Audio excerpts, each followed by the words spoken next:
The crypto market is in full panic mode. Bitcoin is down to about 110K, Ethereum around 3,500, and Solana in the 150s, all down more than 5% today. It's one of those days where everything looks like it's collapsing. And the fear and greed index, it's sitting in the low 20s. That's extreme fear. Historically, that level has often marked the bottom. But right now, people are scared. They're thinking the bull market is over. They're questioning every position, every coin, every move they've made. And that's exactly when opportunity usually hides in plain sight. Here's the truth. The market doesn't reward fear. It rewards patience. If you zoom out, Bitcoin is still up more than 100% from last year. We're well above the 2023 low, and none of Bitcoin's fundamentals have changed. The network is stronger, liquidity is still flowing, and institutional adoption is growing. So why does it feel so bad right now? Because that's what market cycles do. They test conviction. They separate traders from investors. When you're in a period of extreme fear, it's not because the market wants you to give up. It's because it wants you to see who can handle the noise. So look at the data. Bitcoin ETFs saw almost $200 million in outflows this week. Ethereum lost another $130 million, and yet Solana ETFs actually had strong inflows, over $70 million.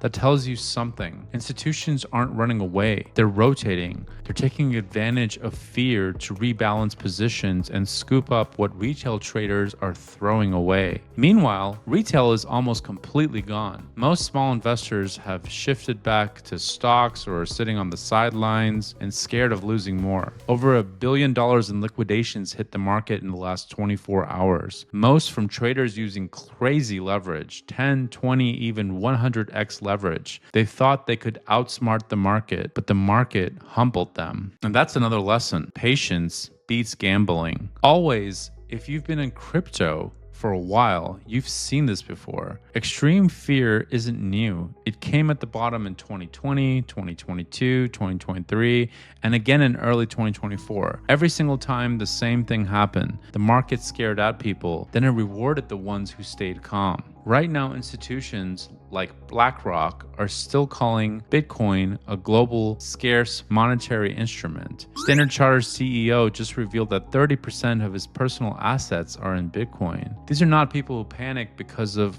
a red day on the chart. They're playing the long game. At the same time, the US Federal Reserve quietly injected $30 billion into the system last week. More liquidity, more debt, and more reason why people are losing trust in fiat currency. Every dollar printed reinforces Bitcoin's long-term value proposition. That's why the big players still believe in it. So if you're watching this and feeling anxious, that's normal. It's hard seeing your portfolio drop, but understand this. The feeling of fear is usually a sign you're early, not late. The ones who get rich in this space are not the ones who buy when everyone's screaming to the moon. They're the ones who buy when everyone else is silent. So can prices go lower? Sure, they can. They always can. But the timing the exact bottom is usually an impossible thing to do. What matters is positioning yourself emotionally and financially for the next leg up. That means not over leveraging, not panic selling, and not checking prices every 5 minutes. This is the part of the market where mental strength matters more than technical analysis. You have to detach from the noise. Stop listening to people calling for a $10,000 or $20,000 Bitcoin or a $1,000 Ethereum. Nobody knows this. What we do know that is every previous bear phase, every period of fear has been followed by recovery and new highs. And let's not forget, Bitcoin structure hasn't changed. We're still seeing high liquidity, upcoming rate cuts, and expanding adoption across institutions and countries. That's not bearish. That's just the market taking a deep breath before the next run. So take a moment and look where you were a year ago. Prices were lower, sentiment was worse, and yet you're still here.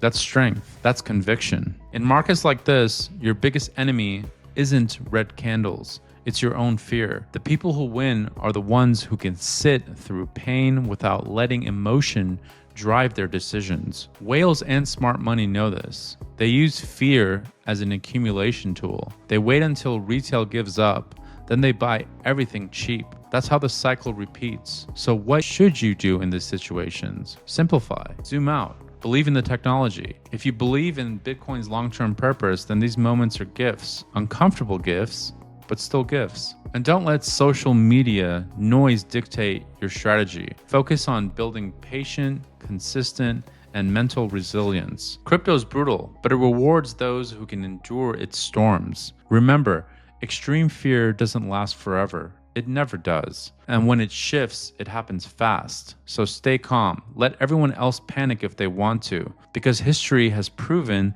the people who stay focused during fear are the ones who make it when the next wave begins. This is Taha. Stay patient and don't panic, and I'll see you tomorrow. Cheers.